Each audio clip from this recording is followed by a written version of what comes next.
The views and opinions expressed in Cold and Missing are exclusively those of the hosts. All parties mentioned are considered innocent until proven guilty in a court of law. Cold and Missing also contains adult themes and languages. Listener discretion is advised. I'm your host, Allie McLaughlin-Solkowski. And I'm your co-host, Eli Solkowski. And this is Cold and Missing, where we cover cold cases and missing person cases. Hello, everyone, and welcome back to Cold and Missing. I'm your host, Allie McLaughlin-Solkowski, and my co-host, my wonderful husband, Eli Solkowski, is again taking a break from the podcast right now. My mother-in-law, his mom, passed away recently, so he's just taking some time to grieve and to take care of himself. So thank you so much if you have reached out. We've gotten lots of well wishes and condolences, so thank you so much. It really means the world to us, and it's so kind and so thoughtful, so thank you. And also, thank you to everyone who reached out. I know last week I talked a little bit about my mental health and how it was affecting me, specifically in getting a new episode of the podcast out, and so many people reached out and said, it's totally okay, I understand where you're coming from, I suffer with that as well, I get it. So just thank you so much for those kind words and your understanding. It means so much to me, and it helps me not feel as ashamed of my mental health or not feeling like I'm strong enough or good enough or I just can't, muscle through it. Like, I got to release a lot of that guilt that I was feeling just by your kind words. So thank you so much if you've reached out, or even if you've just thought about us or prayed about us. It's so appreciative, and we definitely feel it. I also just want to take a quick second at the top. We got a new review in our Apple podcast, so thank you so much. It was so kind. Someone said that they're newer to podcasts and they're really enjoying ours. So thank you for being here. I hope you're still with us and enjoying the podcast. Really, if you leave us a review on Apple Podcasts, I am 100% going to know about it, and I'm going to glow about it all week. It means so much to me, and it helps others find this podcast as well and give it a listen. So thank you if you've already done that. And maybe if you have some time while you're listening to the new episode right now, you can just go ahead and leave us a quick review in Apple Podcast or whatever platform you're on. It would be so helpful, and it just helps this podcast get to more people, and therefore these stories get to more people. So thank you for doing your part. It means the world to me. But otherwise, I think we should just go ahead and jump into the case. We are on a cold case this week. So today we are talking about the cold case of Stella Bolton and James JJ Moore. And this takes place in Portsmouth, New Hampshire in February of 1991. But first, a little bit about Stella and JJ. Stella is 68 years old in 1991. She was born May 6, 1922, and James, who goes by JJ, is 73 years old and was born December 1st, 1917. The two lived together as roommates. JJ had known Stella's husband, and when he passed away, Stella and JJ, who was also a widower, took care of each other. Even though they lived together, they slept in separate bedrooms in their small rented bungalow in what was then known as Mariners Village. They were the best of friends. Mariners Village was a working-class neighborhood where everyone looked out for each other. Stella was originally from Trinidad and acted as a grandmother to all of the children in the neighborhood. She always welcomed neighbors for a meal and would often pass cookies out to the neighborhood children. Stella helped care for JJ, who had diabetes and gout in his later years. He was a veteran, having served in 3 wars: World War II, Korea, and Vietnam. JJ was also known for his love of cars. Just about every year, he would buy a brand new Buick. Their neighbors had nothing but glowing remarks about them. Their neighbor, Ray Harris, said, quote, "They were just people you would love to have for a neighbor. They had a little front porch 10 feet from the street, so you couldn't go anywhere without seeing them.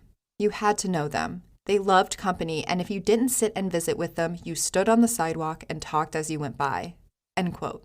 Another neighbor, who also happened to be a city councilor, Linda Penori, says, quote, "They were the kind of people everybody loved. It wasn't unusual to see an ice cream truck pull up and they would whip out some money and buy all the kids in the neighborhood some ice cream. That's the kind of people they were, just loving and wonderful people." End quote. And now a timeline of events. On Saturday, February 16th, 1991. In the evening hours, Stella went out to play bingo, one of her favorite things to do, while JJ stayed at their shared home.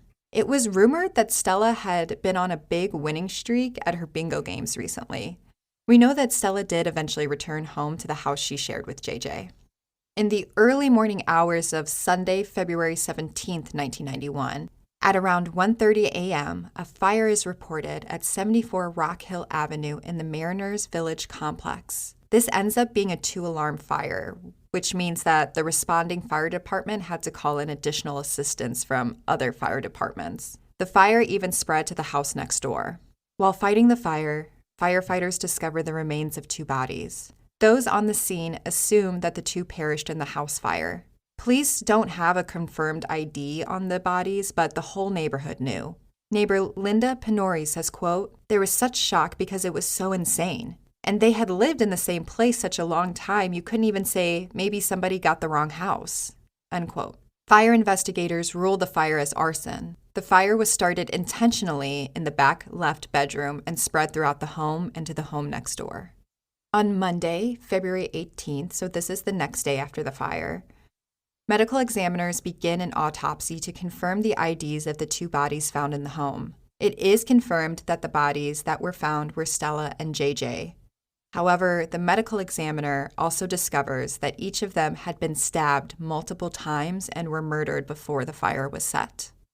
In the following days after the fire, rumors begin to spread around the neighborhood about who would hurt these 2 beloved figures. Neighbor Ray Harris says, quote, "Teenagers looking for money, a robbery gone bad. There were personal theories and police theories and criminology theories. She was playing bingo that night and he was home alone. And there's a theory that she came home and surprised a robber and he set the fire to cover up the evidence," unquote. Police begin to comb through the neighborhood, going door to door asking questions. Police begin to wonder if Stella and JJ's open and welcoming nature was used against them. As police are going through the burned-out home, a young boy approaches police and tells them that he found a knife. The knife is about 8 inches, and police do believe that this is the murder weapon. On Thursday, February 21st, 1991, just 4 days after their murder, Stella and James are laid to rest. Hundreds of people attend the funeral.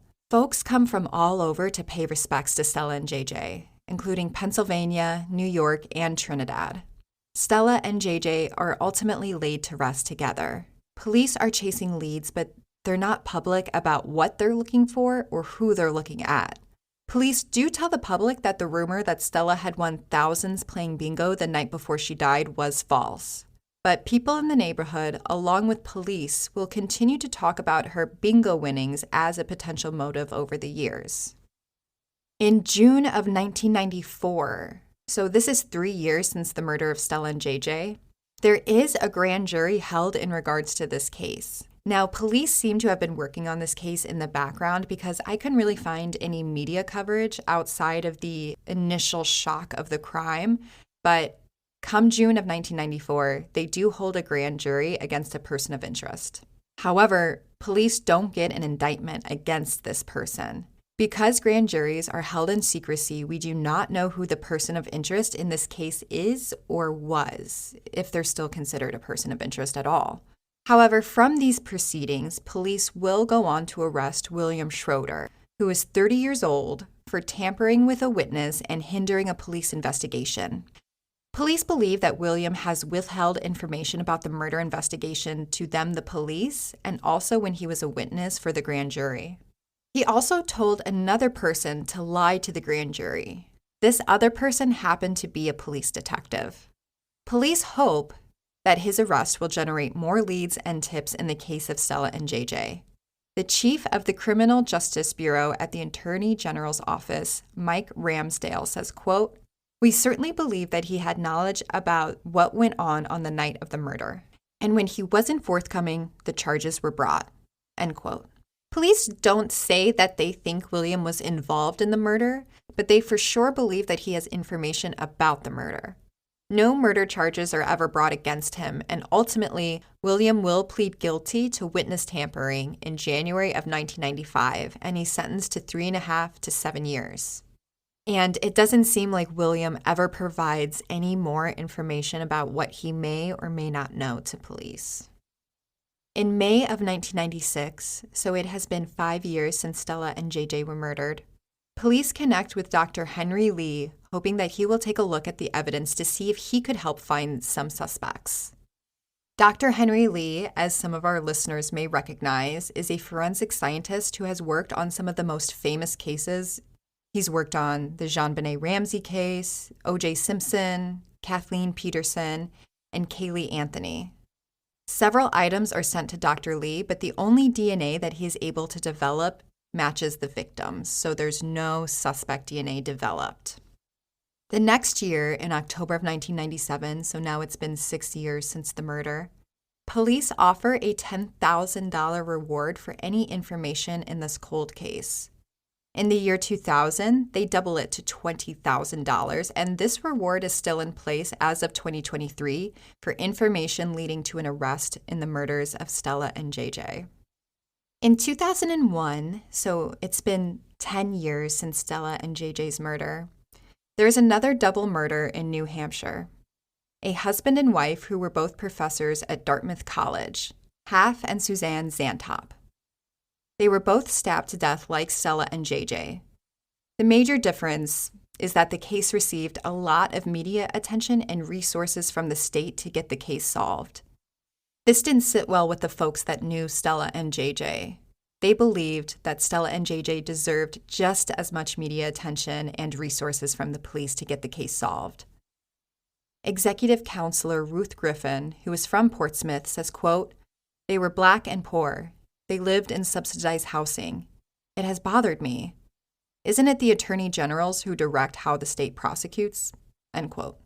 Police counter that they continue to work this case and they have never forgotten about Stella and JJ.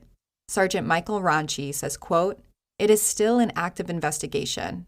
We're still going through certain items of evidence collected from the scene, and these items are being retested due to progress made in forensic sciences." End quote. Police do continue to work behind the scenes on the case. However, it's another 10 years before Stella and JJ are back in the media in 2011, 20 years since their murder. And they're back in the media because police firmly believe that other people know about what happened the night that they were murdered and have never come forward with this information. Detective Aaron Goodwin says, quote, "We're not looking to charge anyone who just has information.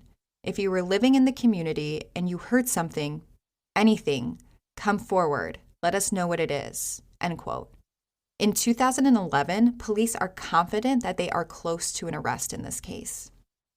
As of 2023, so this is 33 years since Stella and JJ were murdered, the case is now with Detective Rochelle Jones.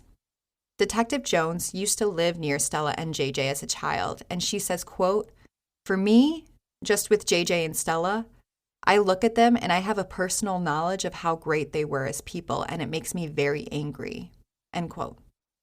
Detective Jones took over the case in 2021, and since then, she has developed multiple persons of interest. She doesn't get specific, but she says that the person of interest used to live in the neighborhood, and they were younger than Stella and JJ, who were in their 60s and 70s, so it's still a very wide range for younger. Detective Jones has interviewed around 50 people, including the persons of interest. Police do believe that the motive for the murder was money. Detective Jones says, quote, "We really need the people that are probably still afraid and have that direct knowledge, just one little clue that could help us go forward." End quote. But that is really the last update we have on this case. Police have felt confident in the past 20 years that this case was going to be solved soon, but to date, there has never been anybody charged with the murder of Stella and JJ. If you know anything about the murder of Stella Bolton and James J.J. Moore in February of 1991, please contact Detective Rochelle Jones directly at 603-610-7503.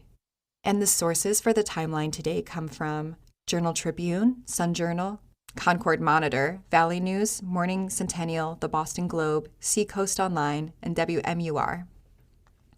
So that is the cold case of Stella and JJ.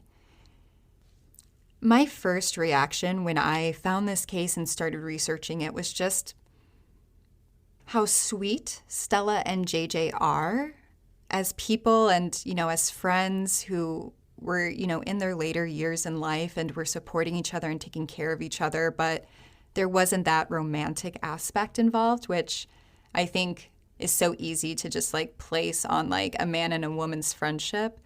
But for them, they were best of friends and they took care of each other through their golden years. And I just thought it was such a beautiful story and just a beautiful way to live your life. For that to be cut short when you're already at the end of your life, it just feels so tragic that you've lived your whole life, you've done everything, and then at the end of it, somebody murders you. You don't even get to live out your final years the way that your maker intends. It just, obviously, at any time, I think a murder is bad, but there's something about murder of the elderly that just seems so unfair, in the same way that it feels so unfair for children to be murdered. I do have questions around this case, and I'm sure a big one that came up for a lot of you as well is, who is this person of interest? Who did they bring against the grand jury? If I, got to sit down with Detective Jones, who's covering the case today, and just ask and get all the answers I wanted, I would want to know, who is this person of interest that they took to a grand jury?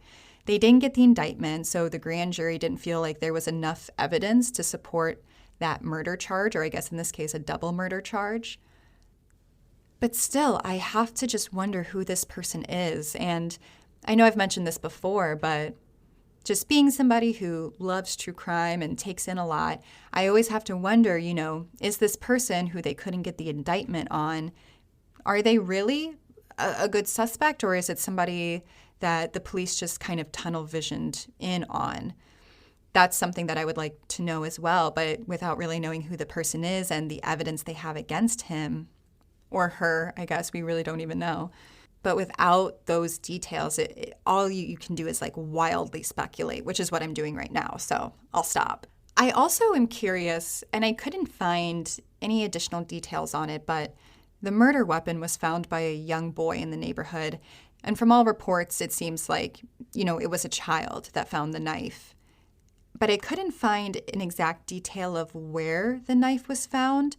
By all accounts, it just seems like it was found as somebody was fleeing the crime scene. That was kind of how it was described. It was dropped or thrown while fleeing the crime scene. So I assume it was a little bit away from the home. But again, I don't know. So that would just be something that I would be curious about today. Where was that found in regards to where the home was, where Stella and JJ's home was? I also wonder who lived in that back left bedroom. From all reports, it does seem like the arson was started in the back left bedroom. So I wonder, was that the target of this attack? Whose ever bedroom that was, were they kind of the initial target, and then the other person was just the collateral damage of everything? Again, this is all very much speculation, but I just wonder, or maybe that's just where they started, back left, and they just zipped around with some kind of accelerant and then started the fire. Maybe it means something, maybe it means nothing, but I couldn't find out whose room that was exactly. And then police, during the initial investigation, they tell media that the rumors that Stella had won thousands at bingo the night before she died was untrue. But I wonder, did she win at all? Did it just get inflated to where she had won thousands of dollars when maybe in reality she had won a couple $100, Or maybe she had been winning throughout the week. It does seem like bingo was one of her favorite things to go and do. So had she had a winning streak recently? Had she been talking about it? Did people just assume that maybe she had more money than she did? There's stories of her and JJ buying ice cream for everyone in the neighborhood, or always giving food or cookies out to neighbors who needed it. So I wonder if someone mistook their kindness for a ton of wealth.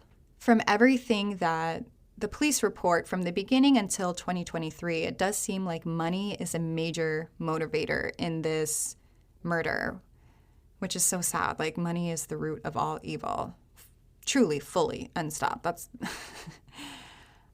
I wish we could go back in time and just get rid of the need for money at all. Like, it brings so much negative into this world. And it's the reason that Stella and JJ lost their lives. I mean, JJ was a 30-year vet who served in 3 wars. Like, he's a national hero in my eyes. You serve in 3 wars, you're a hero. He deserved to live out his days exactly how he wanted to and not have them end abruptly. And the same for Stella, who was a beautiful person. From all accounts, she acted as a mother or grandmother to everyone in the neighborhood. If you needed anything, Stella would have given it to you. They were always chatting with neighbors and just a part of that community. I just really hope that Stella and JJ get justice. And police do seem to be close. You know, they keep begging for just that one piece of information, a little clue. It seems like they just need a little bit more to like get everything to fall in place. And they really do seem convinced that people out there know. People in this area, in this community, know what happened to Stella and JJ. So if you know anything about the death of Stella and JJ in 1991, or if you're from that area and have heard rumors, please call those into police, and police will do the work of sorting out who's right, who's wrong, what's true, what's not. Like, that's their job. But if you've ever heard anything, you never know what wild rumor might actually have like a little kernel of truth in it. So if you know anything at all, please call Detective Rochelle Jones directly at 603-610-7503. And again, I mentioned it at the top of our podcast, but if you could just give us a little review, it helps others find this podcast and it'll help others know Stella and JJ's story. There's very little media coverage, very little podcasts on them, so they deserve to have their case covered and heard. And just by sharing it, promoting it, rating it, you help their names get out to others out there and their stories get known and ultimately, hopefully, close. We get their stories closed. So if you have a minute, please review us if you can, or maybe just share with somebody in your life that also enjoys true crime. That's also a win and gets more people knowing about these cases. We'll be posting pictures of Stella and JJ on our Instagram. So if you're not following us, you can go ahead and follow us there at Cold and Missing. We're also on YouTube. We put all of the episodes up on YouTube, and there's some lovely conversations happening in the comment sections just about the cases in general. So maybe if you like to listen on YouTube, you can find us there too and subscribe. It's a great time. We also have our website, coldandmissing.com. So all of our episodes are on there. The YouTube videos are on there. And we also have transcripts. So if you or someone that you love is hard of hearing or deaf, you can also follow along with the podcast or read it at our website, coldandmissing.com. But that's all I have for this week. Thank you so much for listening. I'm Allie McLaughlin-Solkowski. This is Cold and Missing. Have a great week and stay safe, y'all.